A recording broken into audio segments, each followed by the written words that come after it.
பாத்தீங்க. ஆமாண்ணா. சட்டமன்றத்தில் அமைச்சர் என்ன சொன்னாரு? தினந்தோறும் 2000 மூட்டை அரசு நேரடி கொள்முதல் கொள்முதல் செய்தா சொன்னாரு.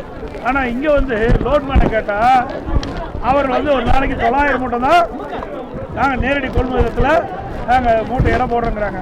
அப்ப இதுல இருந்து என்ன தெரியுது? அமைச்சர் சட்டமன்றத்தில் தவறான தகவலை சொல்லியிருக்கிறார்.